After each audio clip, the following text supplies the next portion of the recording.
Hi, this is Denise of PaperKraftD, and on today's Trash to Treasure Tuesday, I'm going to show you how I repurposed off-cut printables and made really beautiful art journaling pages like this.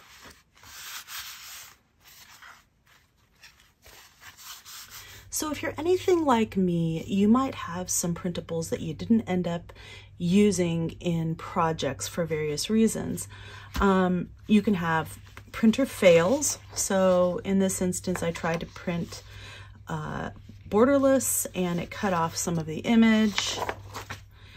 This was a very thick cardstock that I tried to put through my printer, and my printer can only handle it about 30% of the time. So this time didn't work and it got all mangled and I had to pull it out. And so it's bent and, you know, has some marks here and stuff. Sometimes you have, you've used the wrong paper and you don't get the print image quality that you want. This is just regular printer paper, and I like using a nicer 30-pound printer paper instead. Sometimes your printer just, for reasons that you cannot explain, does something really wonky, like gives you this black background. Other times, you know, it's not the printer's fault, but you know, you kind of have a technique that fails for whatever reason, and you're not going to use that in a project necessarily. Sometimes you tear something accidentally and not in a way that you intended. So if you have any printables, you know, like this, and you know, you don't want to just throw them away. I mean, they're still good paper. They're still have some really beautiful images on them. This is an idea to use them and make some really beautiful journaling art journal pages. Here is what you're gonna need. Obviously, you're gonna need some printables that, you know, you would normally consider trash. I like to use like some kind of thick paper. This paper that I tried to put through the printer and that failed is a 110-pound cardstock from Recollections from Michael's. You know, if you have any failed thick chip or cardstock like that, that works great. I wouldn't use a brand new sheet for something like this. You know, if you have any kind of chipboard, that works great. If you have any used file folders, that also works great. It kind of gives you a nice thickness, and I like mine particularly thick. Old file folders are really great to use, and they come in, you know, different colors and stuff, so those work really well as well. Okay, you're also going to need some glue stick, and this is the one that I particularly like. So you're going to need some gesso, and I really like this golden gesso because it's very smooth, gives you a nice smooth coverage. You're going to need something to put that on the page, and I like these spreaders, like cake spreaders, or you know, just old credit cards or room keys. And I like to work on a non-stick surface like this Tim Holtz silicone craft mat. Okay, so today I'm going to start with this thick printer reject cardstock. And I'm just going to take some of these printables that I have, and I'm just going to basically start collaging, you know, them up. So when I'm doing this, I try to go for some of the big pieces first, just kind of layering them up. And I try to just kind of stay within the same types of colors. I'm really just trying to, you know, very roughly, you know, get some color, similar type colors down, or at least complementary colors.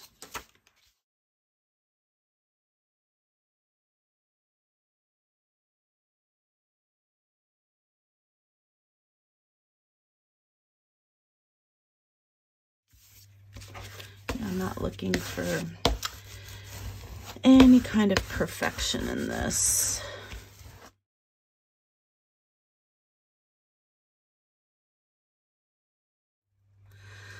I like that, but I don't necessarily want this isn't, I don't want this for Christmas, so I'm just gonna add like maybe one of these.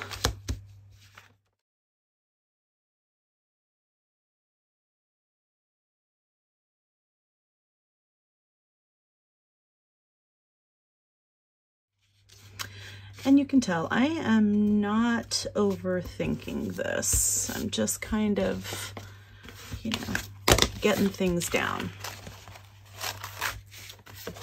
Okay, and then I will turn to the back. All right, so here is one side, and here is the other side. And you know, you can see I'm not going for perfection here. I'm gonna let this dry. I'm gonna make a couple more really thick ones like this, and I'll be right back. Okay, so here are some of the ones that I've come up with. And these are all dry now.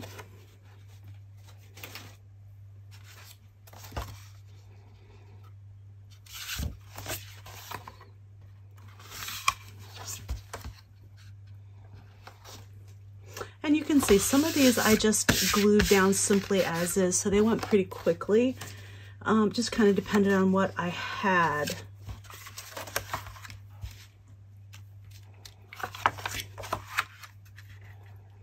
I used some of the file folders in that as collage fodder. And in this one, I actually used the file folder as the base. You know, and if you don't have, you know, printables, extra printables, by all means, you know, use book pages, use music paper, use magazine images, whatever you have. I also have a couple smaller ones. Got this one. Okay, so the next step in this is that I just want to take these and add some gesso to them. You know, and depending on, you know, how much you like the collage underneath, you can add more gesso or less gesso. If you want to cover more of the collage and just kind of, you know, give just the hint of what's underneath, add more gesso. If you know, are really liking the collage and you want more of it to show through, then use less gesso. Okay, so I just want to give you a couple tips for adding the gesso. What I like to do is just use my little cake spreader here, and then I just kind of do a little line across the top like this. Okay, and then I take my little card and I just start scraping down.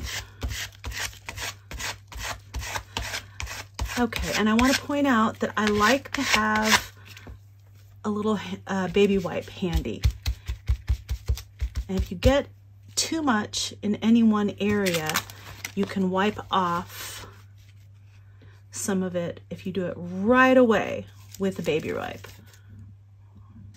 So, and I like this kind of just slightly streaky look. I mean, I'm not looking for a huge streaky look, but just a slightly streaky look.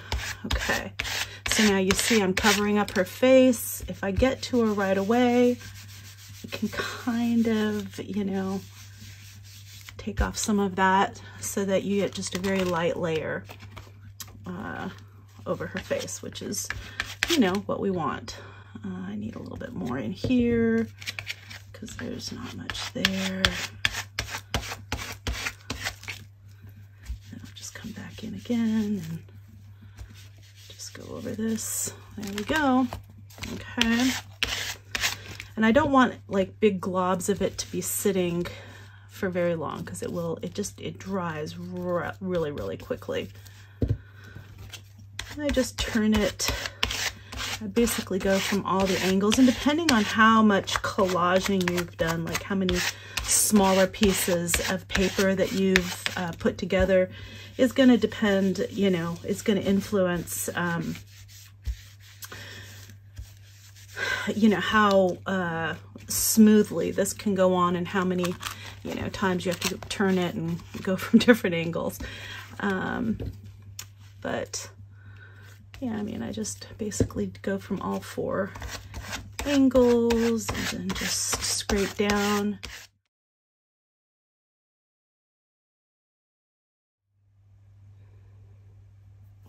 Okay, so this is what you end up with. I really love the way that looks. This is very thick, and you might be able to fold that in half, but I think really the fastest way to find the center point for this is just take a piece of paper, kind of go like that, line it up more or less. This side seems a little more even than the other. And this doesn't have to be perfect. And then just kind of, now I like the rough edges, so that is what I'm going for. Oh, looks like this little butterfly came off.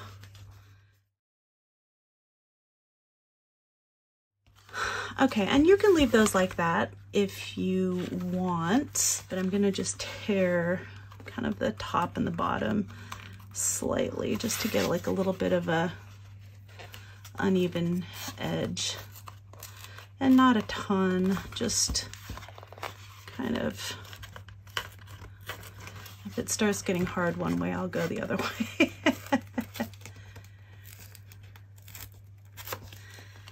All right. And you get kind of this nice torn edge, which I like. And you can, you know, tear the edges, make them a little more round if you want, which I have a tendency to like to do, but it's a little hard to do sometimes with a really thick paper like this.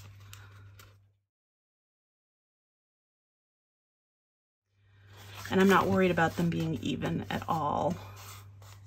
And just gonna do the same sort of thing on this side.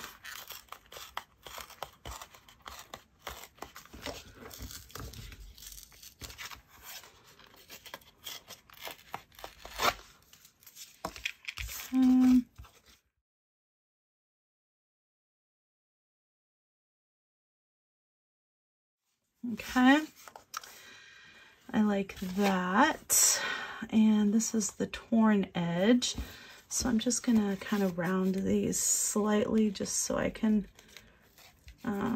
tell which side I'm gonna make sure I bind the right side. Oops.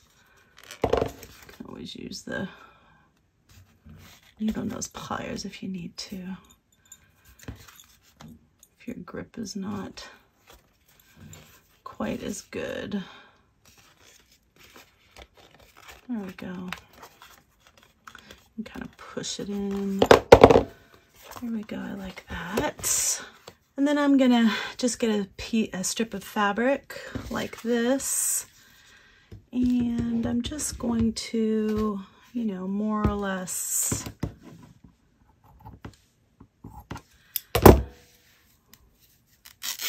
cut off a piece. And then you can decide, you know, how much you want to go over each piece. Yeah, all right. I'd be pretty happy like that. Okay, so I'm just gonna go to my sewing machine and I'm going to sew this onto here. Okay, so I sewed it onto this side, and what I'm going to do is just line, you know, this up this edge along, you know, one of these straight lines, and then this along one of those straight lines. And for this one, I'm going to just do about a 1/2 inch. The gap between the two pages is even on the top and the bottom. Okay, so there you go. You've got this gap between the two pages. Opens like that. You can make the gap closer or wider, depending on your project. And this can just be sewn right into a signature, just like that. You can add it with other paper, like that. You probably want this to be the cover if you're going to do it, because this is pretty thick. But you can just, you know, sew a signature right inside, just like that. And or you can take a bunch like the, you know, just use regular paper or different kinds of paper inside of there. Or you can take a number of these thicker pages and make them into a book, like the one I showed you in the beginning of this video. And if you want, you know, you can trim off, you know, the edges, top and bottom. You can make this closer to the seam. You don't have to have a big flap here. I kind of like this. You know, in some areas you can even sew it here and here and get a little tuck spot. I kind of like just the flappy look. I think it's really pretty. It just adds a little something. So, you know, you get a really very beautiful pages out of your scraps, you know, basically just scraps and prints that did not, you know, that were fails. So yeah, I really love that. So this book here is essentially just made out of a bunch of pages like this. Okay, so as you can see, on this one I used some of this crocheted lace. This one I doubled up the fabric.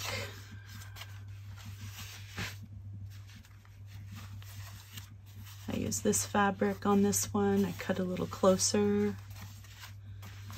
I used a different kind of lace here.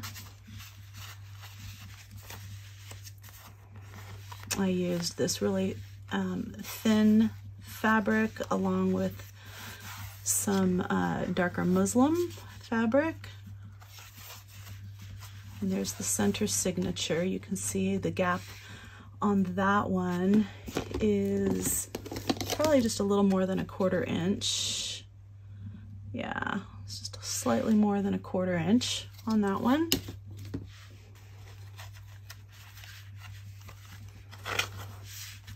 You can see the fabric I doubled up. And so like every other page has this little flip, which is kind of cool. This one had quite a large flip. I love this lacy part. And this one's doubled up, remember? That lace. And that's that. All right, so I'm not going to show you today how I made this binding. This video was really about creating the pages that I used in here. And really the idea behind this is repurposing your scraps, using up your off prints, your boo-boos, your mistakes, any kind of scrappy paper that you might have in your stash. And if, you know, if you don't have anything like that, you know, by all means use book pages, you know, use magazine pages, use whatever you have. This is a very versatile project, but I really love this. And this can now, you know, it's great, even though these pages can be somewhat busy. When you put the gesso on like this, depending on how heavily you put the gesso, you have a lot of places to write. Because, you know, the patterns kind of fade more into the background and you get a much more neutral looking page. Also, because the pages are so thick and they've been prepped with gesso, they're ready to accept all sorts of art journaling media like paints, inks, sprays, pens, etc. without warping. So they make a great base for art journaling. Thank you so much for joining me today. I hope you found today's video informative and the tips and tricks helpful, and that you try to repurpose your scraps in this way yourself. If you did like today's video, if you can please give me a thumbs up and leave me a comment. It really does help so that other people can find my channel. And if you want to see more content like this in the future, please subscribe to my channel. Again, this is Denise with PaperKraftD, and craft on.